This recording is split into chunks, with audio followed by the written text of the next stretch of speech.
Hello students, how are you? I hope all of you are fine. Student, today we are going to discuss a new topic of class 12 physics, that is mobility of charge carriers. Mobility of charge carrier, it is the most important topics और इस साल जो है mobility से एक question आपका इस बार पूछा गया था, डायमेंशन पूछा था मोबिलिटी का कि मोबिलिटी का डायमेंशन क्या होता है। ठीक है, तो सबसे पहले डिटेल से डिस्कस करते हैं कि मोबिलिटी क्या है और किसकी जरूरत क्यों पड़ी है। ठीक है, इससे पहले हमने एक टॉपिक पढ़ा था conductivity. Conductivity sigma that is equal to 1 by root. ठीक है, कंडक्टिविटी के बारे में हम डिस्कस कर चुके हैं। कंडक्टिविटी मींस कि वो कितनी इजीली करंट को पास कराता है। ये कोई भी कंडक्टर, अगर उस कंडक्टर में से करंट पास हो रहा है तो कितनी इजीएस्ट वे से उसमें से करंट पास हो सकता है, उसका मेजरमेंट बताता है कंडक्टिविटी। तो किसी भी कंडक्टर या किसी भी चार्ज कैरियर की जो कंडक्टिविटी है ये डिपेंड करता है उसकी मोबिलिटी पे। किसी भी कंडक्टर की या किसी भी सेमीकंडक्टर की जो मोबिलिटी है, सॉरी कंडक्टिविटी है, उसकी कंडक्टिविटी डिपेंड करती है उसकी मोबिलिटी कितनी है। ठीक है, जितना ज्यादा मोबिलिटी होगा उसका कंडक्टिविटी उतना ही ज्यादा होगा। मोबिलिटी अगर कम है तो इसका मतलब उसकी कंडक्टिविटी कम होगी। तो बेसिकली अगर हम बात करते हैं कंडक्टिविटी की, तो कंडक्टिविटी डिपेंडेंट होती है मोबिलिटी पे। ठीक है, और मोबिलिटी को किस तरीके से डिफाइन किया गया है उसको देखते हैं। और उससे पहले थोड़ा सा हम चार्ज कैरियर्स के बारे में डिस्कस कर लेते हैं। देखिए, चार्ज कैरियर्स कौन होते हैं? अगर मेटल है, कोई भी मेटल है, तो मेटल के लिए चार्ज कंडक्ट करता है या करंट कंडक्ट करता है फ्री इलेक्ट्रॉन। मेटल में जो चार्ज कंडक्ट करता है या करंट जो कंडक्ट करता है वो कौन होता है? फ्री इलेक्ट्रॉन्स होते हैं। फ्री इलेक्ट्रॉन्स के कारण ही मेटल के अंदर करंट फ्लो होता है। ठीक है, अगर हम बात करते हैं सेमीकंडक्टर में, सेमी कंडक्टर जो कि हम लास्ट एक्सरसाइज में पढ़ेंगे, लास्ट चैप्टर में पढ़ेंगे। ठीक है, फिजिक्स का लास्ट चैप्टर सेमीकंडक्टर, डिटेल से स्टडी करेंगे। सेमीकंडक्टर के अंदर जो चार्ज कैरियर होते हैं ये बेसिकली फ्री इलेक्ट्रॉन्स होते हैं और होल्स होते हैं। होल्स का मतलब होता है कि ये कुछ वैकेंट स्पेस होता है सेमीकंडक्टर के अंदर जो एक पॉजिटिव चार्ज के जैसा बिहेव करता है और उसको हम होल्स कहते हैं। ठीक है, और कुछ फ्री इलेक्ट्रॉन्स भी होते हैं। तो सेमीकंडक्टर के अंदर इलेक्ट्रिसिटी को कंडक्ट करने का जो काम है वो किसका होता है? फ्री इलेक्ट्रॉन्स का होता है और होल्स का होता है। ठीक है, ऐसे ही अगर हमारे पास कोई सॉल्यूशन है, इलेक्ट्रोलाइट सॉल्यूशन है, ठीक है ना, या लिक्विड सॉल्यूशन है जहां पे इलेक्ट्रिसिटी फ्लो होता है, तो उसके लिए चार्ज कैरियर का काम करता है पॉजिटिव एंड नेगेटिव आयंस। जो इसके अंदर, जैसे मान लो H2SO4 का सॉल्यूशन है, H2SO4 का सॉल्यूशन है, तो H2SO4 इलेक्ट्रोलाइट्स है। इलेक्ट्रोलाइट इसमें जो चार्ज कैरियर होगा वो H पॉजिटिव और HSO4 नेगेटिव होगा। ठीक है, तो इसमें एक पॉजिटिव आयंस होता है और एक नेगेटिव आयंस होता है जो चार्ज को क्या करता है? कंडक्ट करता है। ठीक है, चार्ज की कंडक्टिविटी में पॉजिटिव और नेगेटिव आयंस अपना कंट्रीब्यूशन करता है। सॉल्यूशन में सेमीकंडक्टर के अंदर फ्री इलेक्ट्रॉन्स एंड होल्स होते हैं और मेटल्स के अंदर जो है वो फ्री इलेक्ट्रॉन्स उसको कंडक्ट करता है। अब यहाँ पे बात करें कि मोबिलिटी को किस तरीके से डिफाइन किया गया है, तो सिंपल सी डेफिनेशन है द रेशियो ऑफ इसकी डेफिनेशन लिखेंगे, the ratio of drift velocity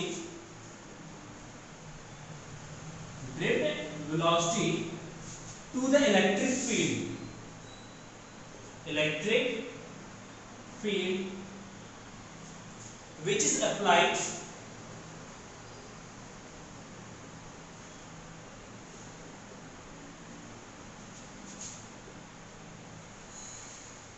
across the conductor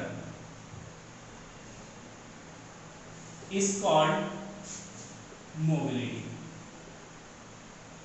Is called mobility. In a simple definition, the ratio of drift velocity to the electric field which is applied across the conductor is called mobility. देखिए simple सी समझते हैं इसको। जैसे मान लो हमारे पास कोई conductor है, we have a conductor, और इसके अक्रॉस हम एक बैटरी अप्लाई करते हैं, मतलब एक बैटरी को कनेक्ट कर देते हैं। तो इस बैटरी का एक अपना पोटेंशियल डिफरेंस होगा और इसी पोटेंशियल डिफरेंस के कारण इस कंडक्टर के अक्रॉस एक इलेक्ट्रिक फील्ड बनेगा और इसी इलेक्ट्रिक फील्ड के कारण इसके अंदर जो फ्री इलेक्ट्रॉन्स है, ये फ्री इलेक्ट्रॉन्स क्या करते हैं, यहाँ पे ड्रिफ्ट करते हैं।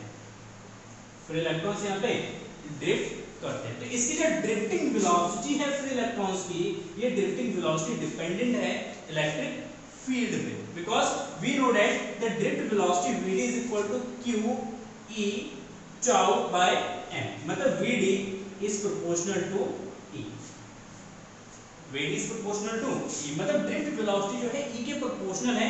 इट मींस इलेक्ट्रिक फील्ड जितना ज्यादा अप्लाई करेंगे ड्रिफ्ट वेलोसिटी उतना ज्यादा होगा, और जितने तेजी से इलेक्ट्रॉन ड्रिफ्ट करेगा मतलब उस कंडक्टर में करंट इजीली फ्लो हो सकता है।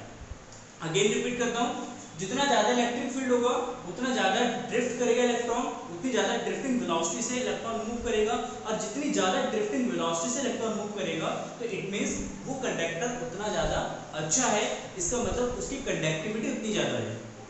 ठीक है, तो वो इजीली करंट को क्या कर रहा है, पास होने दे रहा है।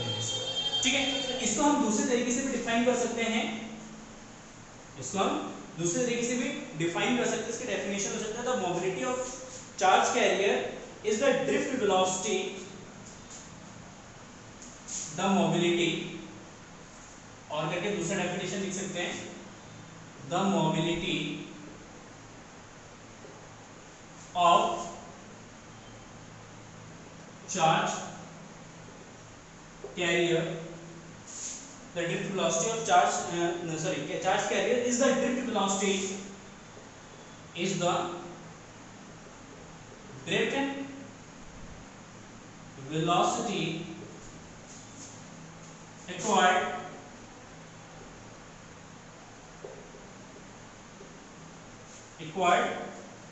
by it in a unit electric field. The mobility of charge carrier is the drift velocity acquired by it in a unit electric field. An unit electric field मतलब unit electric field में, unit electric field में means 1 Newton पर coulomb, 1 Newton पर coulomb electric field में अगर कोई electron जिस drift velocity पे एक्वायर करेगा, ये ड्रिफ्ट वेलोसिटी ही उसकी मोबिलिटी होगी। ठीक है, so now we know that हम जानते हैं कि ये जो ड्रिफ्ट वेलोसिटी है Vd is proportional to electric field, Vd is proportional to electric field. जब यहां से प्रोपोर्शनलिटी का साइन हटा देंगे तो एक कांस्टेंट आएगा जिसको रिप्रेजेंट करते हैं म्यू से, किसे रिप्रेजेंट करेंगे, म्यू से, mu into E, where mu is equal to proportionality constant और इसको हम कहते हैं मोबिलिटी ऑफ चार्ज कैरियर, इसको कहेंगे मोबिलिटी ऑफ चार्ज कैरियर। तो यहां से म्यू आ जाएगा, mu is equal to Vd by E। ठीक है, तो सिंपल इसी से हमने ये डेफिनेशन बनाया था, ratio of drift velocity to the electric field is known as mobility. अगर इलेक्ट्रिक फील्ड को 1 कर देते हैं, यूनिट कर देते हैं, तो उस कंडीशन में मोबिलिटी जो है वो ड्रिफ्ट वेलोसिटी के इक्वल हो जाता है। ठीक है, इस तरीके से हम दो डेफिनेशन इसके इजीली बना सकते हैं। डेफिनेशन दोनों डेफिनेशन का मतलब सेम है। क्लियर है? तो mu is equal to Vd upon E। Now अब मोबिलिटी के लिए अगर ऐसे यूनिट की बात करते हैं, what is the unit of mobility, unit, ठीक है, यूनिट जो है बेसिकली हम इसको मेजर करेंगे, ड्रिफ्ट वेलोसिटी का यूनिट हो जाएगा मीटर पर सेकेंड एंड इसका यूनिट हो जाएगा इलेक्ट्रिक फील्ड का न्यूटन पर कूलम। तो फाइनली इसका यूनिट बनाएंगे मीटर स्क्वायर पर वोल्ट सेकेंड, मीटर स्क्वायर पर वोल्ट सेकेंड जो है इसका यूनिट होगा। एंड डायमेंशन हो जाएगा इसका, डायमेंशन देखिए, डायमेंशन इसका सिंपल हो सकता है, देखिए मीटर को जाएगा L square divided by volt, volt होता है आपका, वोल्ट का dimension volt V is equal to W by Q, W हो जाएगा mL T minus 2 mL square T minus 2 upon AT, तो जाएगा m L square T minus 3 और A minus 1, तो M L square T minus 3 A minus 1 into T. Second पे क्या जाएगा, T हो जाएगा। देखिए एल स्क्वायर से एल स्क्वायर कैंसिल, यहाँ पे ये कैंसिल हो जाएगा, ये M minus 1 T minus 2 minus 3 minus plus का 1 माइनस का 2 बचेगा, ऊपर जाएगा तो प्लस हो जाएगा, प्लस 2 इंटू ए। ये हमारा हो जाएगा डायमेंशन ऑफ मोबिलिटी। मोबिलिटी का डायमेंशन ये लिख लेंगे, ठीक है। नाउ अब निकालते हैं इसका फॉर्मूला, डेरिवेशन देखते हैं इसी में।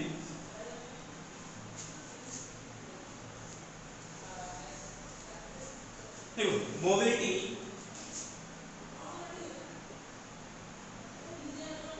Mu is equal to V D upon E, but drift velocity, what drift velocity vd is equal to, we know that qe tau by m, qe tau upon m होता है, ठीक है। यहाँ पे इसका वैल्यू सब्स्टिट्यूट कर देंगे या यहाँ से vd अपॉन e निकाल देते हैं, तो vd upon e is equal to q tau upon m हो जाएगा, q tau अपॉन m। तो vd upon e is equal to mu, then mu is equal to जाएगा q टाउ अपॉन m, ठीक ना। अब यहाँ पे फॉर इलेक्ट्रॉन के लिए मोबिलिटी कितना होगा, for electron mu E for electron, mu is equal to E tau upon m, ठीक है। इलेक्ट्रॉन पे चार्ज q कितना जाएगा, e के इक्वल हो जाएगा, e is equal to 1.6 into 10 to the minus 19 coulomb and tau upon m, is it clear? Now for hole के लिए देखिए यहाँ पे मोबिलिटी हो जाएगा mu h is equal to, hole पे भी उतना ही चार्ज होता है जितना इलेक्ट्रॉन पे होता है, क्योंकि ये पॉजिटिव होता है ये नेगेटिव होता है, ठीक है। तो इसके लिए हो जाएगा होल के लिए mu h is equal to e tau h, इसमें e से कर देना, अपॉन mh, और ये me means mass of electron, mh means mass of hole, ठीक है। तो ये जो आपका mobility. Now find out the relation between mobility and electric current. Next, relation between mobility and current. Mobility and current में किस तरीके से रिलेशन फाइंड आउट करेंगे, ठीक है।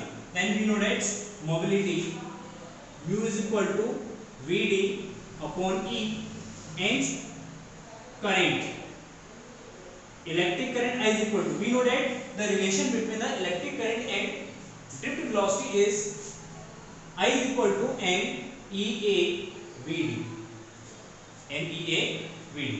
तो यहाँ से अगर VD का वैल्यू सब फाइंड आउट कर दें, then VD is equal to हो जाएगा I upon NEA, यहाँ पे वैल्यू सब कर देंगे, then mu is equal to हो जाएगा I upon NEA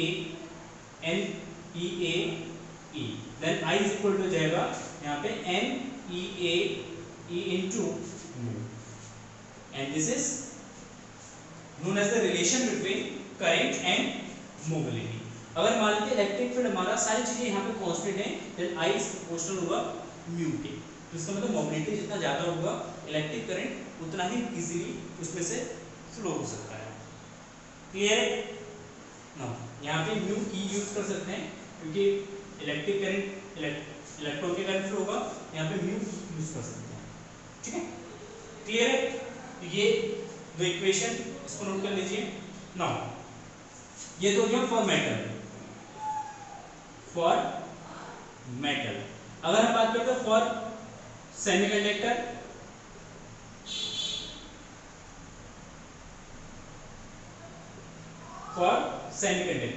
सेमीकंडक्टर में क्या होगा, देखिए सेमीकंडक्टर में सिंपल सी बात है, सेमीकंडक्टर में चार्ज कैरियर कौन कौन होते हैं, फ्री इलेक्ट्रॉन्स होता है और होल्स होता है। मतलब सेमीकंडक्टर में जो करंट फ्लो होगा वो फ्री इलेक्ट्रॉन्स के कारण भी होगा और वो पॉजिटिव होल्स के कारण भी होगा। तो इसका मतलब इसमें टोटल जो करंट होगा I वो हो जाएगा आई ई प्लस आई एच के इक्वल। आई ई मतलब इलेक्ट्रिक सॉरी आई ई का मतलब हो गया फ्री इलेक्ट्रॉन्स ने कितना करंट जनरेट किया है वो, प्लस आई एच का मतलब हो जाएगा कि होल्स ने कितना करंट जनरेट किया। तो देखिए सिंपल सी बात है कि अगर कोई हमारे पास सेमीकंडक्टर है तो इस सेमीकंडक्टर्स के अंदर जो इलेक्ट्रॉन्स होंगे वो इस डायरेक्शन में मूव करेंगे। मान लो यहाँ पे इलेक्ट्रिक फील्ड इस डायरेक्शन में है तो इलेक्ट्रॉन्स इस डायरेक्शन में मूव करेंगे और होल्स जो होंगे वो इस डायरेक्शन में मूव करेंगे। ठीक है, तो इलेक्ट्रिक जो इलेक्ट्रॉनिक जो करंट होगा मतलब ई जो करंट जनरेट करेगा इलेक्ट्रॉन वो इस डायरेक्शन में होगा करंट, ये भी इसी डायरेक्शन में होगा करंट, मतलब आई एच और आई ई सेम डायरेक्शन में, तो टोटल करंट जो होगा I is equal to I plus I H के इक्वल होगा एंड दैट इज इक्वल, ये आपका हो जाएगा यहाँ पे दोनों के लिए हम वैल्यू रख देंगे। देखिए सिंपल सी बात है, तो ये जो आई ई यहाँ पे वैल्यू सब्स्टिट्यूट कर देना, तो ये N E number of electron into E A E सबका सेम होगा म्यू पी इलेक्ट्रॉन की मोबिलिटी प्लस आई एच इसी इक्वेशन से जाएगा N H number of holes into E एक होल्स पे कितना चार्ज है उसका amount into A into E into mu H मतलब जो होल्स है होल्स की मोबिलिटी हो जाएगा। ठीक है, यहां से देखिए कॉमन क्या आ रहा है, ई ए कैपिटल ई कॉमन आ रहा है, इसको कॉमन ले लेंगे तो N E mu E plus N H mu H हो जाएगा। ठीक है, this is equation for current which is flowing in the semiconductor. तो सेमीकंडक्टर में जो करंट फ्लो होगा वो इलेक्ट्रॉन्स के कारण भी होता है, वो होल्स के कारण भी होता है, तो उसके लिए मोबिलिटी एंड इलेक्ट्रिक करंट में ये रिलेशन आ जाएगा। ठीक है, क्लियर है? Now let's see next relation between conductivity and next है relation between conductivity and mobility. ठीक है, कंडक्टिविटी एंड मोबिलिटी में क्या रिलेशन? ठीक, देखिए we know that I is equal to relation आ गया हमारे पास एन ई ए ई और यहां पे म्यू ई। ठीक है, no I is equal to जो एन ई ए, देखिए ई इलेक्ट्रिक फील्ड को हम लिख सकते हैं voltage upon length, E is equal to V by L लिख सकते हैं, ये जो V upon L into mu E. Is it clear? Now V को इसके डिवाइड में लेते हैं तो I upon V is equal to M E A by L into mu E. Is it clear? Now simple I upon V according to Ohm's law, according to Ohm's law R is equal to V upon I, then I upon V is equal to 1 by R, तो इसके लिए हम value लिख सकते हैं 1 by R, तो 1 by R is equal to N E A by L into mu E। Clear? Now I 1 upon R is equal to we know that R is equal to rho L by A होता है, value substitute करते हैं यहाँ पे तो जाएगा 1 by rho L upon A is equal to n e a upon l into mu e। देखो यहाँ पे a ऊपर चला जाएगा, ये वाला a इससे मल्टीप्लाई हो जाएगा 1 से, तो a से a कैंसिल, l से l cancel and 1 by rho is equal to n e mu e। देखिए 1 by rho reciprocal of resistivity is known as conductivity, reciprocal of resistivity is known as conductivity. तो 1 upon rho की जगह हम लिख सकते हैं sigma and that is equal to sigma is equal to N E mu E. It is for metal, इसके लिए metal के लिए। ठीक है, अगर हम बात करते हैं किसकी, सेमीकंडक्टर की, तो सेमीकंडक्टर में अगेन वही होगा, फ्री इलेक्ट्रॉन्स एंड होल्स दोनों के कारण होगा। ठीक है, तो फॉर सेमीकंडक्टर देखो फॉर सेमीकंडक्टर के लिए हो जाएगा यहाँ पे सिंपल सी बात है कि जो कंडक्टिविटी होगा नेट कंडक्टिविटी देगा sigma E plus sigma H का हो जाएगा। इलेक्ट्रॉन की कंडक्टिविटी एंड होल्स की कंडक्टिविटी दोनों को ऐड करेंगे क्योंकि टोटल कंडक्टिविटी जो है वो इंक्रीज होगा। ठीक है, तो सिग्मा ई इलेक्ट्रॉन की कंडक्टिविटी हो जाएगा एन सफिक्स में E capital E sorry small E into mu E plus NH into E mu H, H for hole E for electron. यहाँ से ई कॉमन आएगा, स्मॉल ई को कॉमन ले लेते तो N E mu E plus N H into mu H, H जो है वो सफिक्स में है। तो ये फॉर्मूला जाएगा net conductivity for semiconductor this. Clear है? तो इसी तरीके से मोबिलिटी को हम स्टडी कर सकते हैं, अलग अलग एस्पेक्ट्स में मेटल के लिए भी निकाल सकते हो, सेमी कंडक्टर के लिए भी निकाल सकते हो और इसी तरीके से हम आयंस के लिए भी निकाल सकते हैं। ठीक है, तो आई होप आपको समझ में आ गया होगा मोबिलिटी क्या है, मोबिलिटी को किस तरीके से डिफाइन किया गया, इसका इंपॉर्टेंस क्या है। ठीक है, क्योंकि मोबिलिटी पे ही डिपेंडेंट है कंडक्टिविटी, तो कंडक्टिविटी जितना ज़्यादा होगा मतलब मोबिलिटी जितना ज़्यादा होगा आपकी कंडक्टिविटी भी उतनी ज़्यादा होगी। ठीक है, क्लियर है? Thank you for watching this video and have a nice day, bye bye.